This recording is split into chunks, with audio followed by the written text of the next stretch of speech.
Guys, welcome back sa aking channel. Andito ko ngayon sa inyo guys at mag-share ng mga dagdag kaalaman. Yes, guys, no? Ang hagunoy. Yes, guys, no? Ito guys, doon pa sa hindi pa nakakaalam. Yes, guys, no? Itong hagunoy, marami ito tawag guys sa mga bawat lingwahe. Yes, no? Tawag dito sa Bisaya is hagunoy. Mabisa ito guys, gamot kung ikaw ay nasugatan. O, sa mga troops, tropa natin sa armed forces, SAP. Ayan, sa mga pulis. Shout out sa inyo, kaway-kaway naman dyan sa mga student natin, ano. Ayan. Ito guys is mabisa gamot pag ikaw ay nasugatan. Yes, guys, no? Pag ikaw ay nasugatan, kunin mo yung dahon nito guys, lalong-lalo na yung kanyang talbos, is dikdikin mo siya guys. Kung wala ka pang dikdik guys, pwede mong ngayain. Kung nasugatan ka sa kamay, tapalan mo siya. Kung malaki ang sugat is talian mo muna ng sipanyo, talian mo muna para makontrol yung pagdaloy ng dugo at higaan mo nito. Mas maganda pa guys kung haluan mo siya ng rock salt. Tapal mo siya sa sugat, mahapdi siya guys, makukontrol ang dugo, ang pagdaloy ng dugo nito. Yan, so guys, no?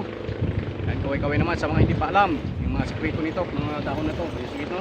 Halaman, simpleng halaman lamang siya guys, pero malaking tulong ito guys kung ikaw ay nasugatan. Yan, so guys, no? At mag-share pa ako sa inyo ng mga another dagdag pat todo lang muna tayo sa sugat. Ayun, sa sugat lang muna.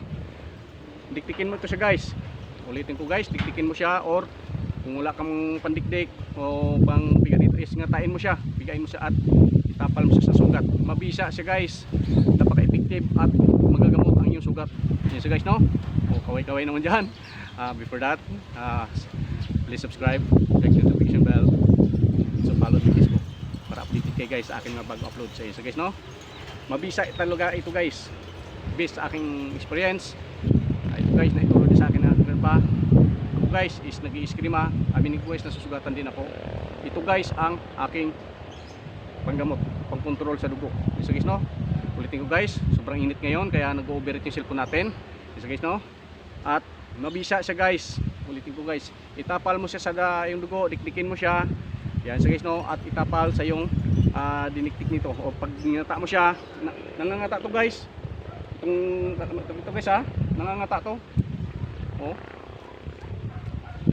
Ito guys, no?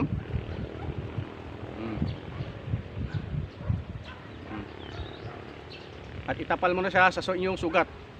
Kung may sugat ka sa kamay, maibsan guys ang pagdaloy ng dugo at gamot ito guys. So guys, no? Tapal mo siya sa sugat mo, makukontrol guys ang pagdurugo at gamot siya guys. Yes, guys, no? Tapal mo siya sa sugat at talian mo siya. Yes, guys, no? Hindi matanggal. Mas maganda guys kung maraming dagta. Yes, guys, no? Mabait siya. Marami pa akong i-share sa inyo regarding dito guys. Amin ko sa inyo guys, nakakain din ito. I-share ko sa inyo yon susunod pa. Dito lang muna tayo sa sugat. Nangangata mo siya guys, o pagngata mo siya, tapal mo siya dyan, makukontrol ang pagdaloy ng dugo, maibsan ang pagdaloy ng dugo at kung may sugat siya, hindi na siya lalangawin. So may mga piksa, gamot din ito guys, may piksa. So guys, no? Ayan, doon sa hindi pa alam, mabisa ito, ang tawag nilang hagunoy. So guys, no? So guys, no? Ito siya guys, maraming pangalan ito. So guys, no?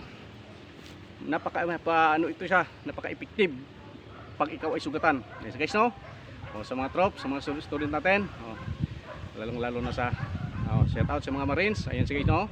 At sa mga tropa natin dyan sa Air Force, ayan sige, no? Yan, mabisa siya guys. Sa mga SR, kaway-kaway naman dyan, sa mga SAP, yan guys, no?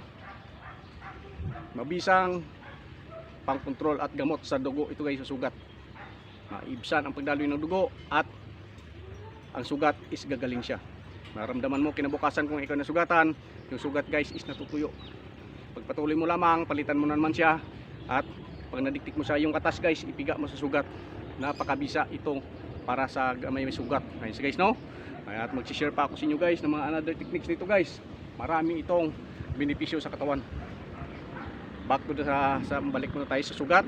Maibsan ang pagdaloy ng dugo at ang sugat nito guys, hindi mo na kailangan bumili ng penicillin. Ito guys, effective na. So guys, no? Yan, sa mga hindi pa alam, kung wala kang gamot na malayo ka sa bundok ka, o wala kang dalang gamot, ito guys, effective ito sa mga sugatan.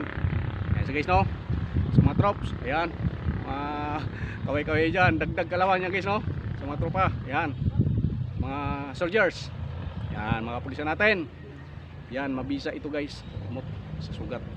Sugatan ka, tapal mo lang dito sugat. Pag malakas ang daloy ng dugo guys, talian mo muna, let's say nasugatan ka dito, malakas ang daloy ng dugo, talian mo muna ng panyo.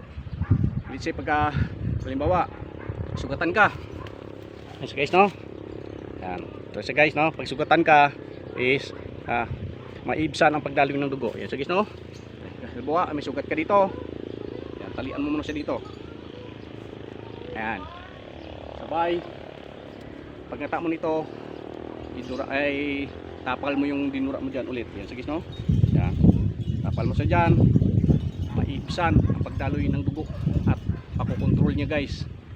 Malaking tulong ito yan ang Hagunoy. Thank you so much, at magsishare pa ako guys, mag-overheat na yung cellphone ko guys, mamamatay na.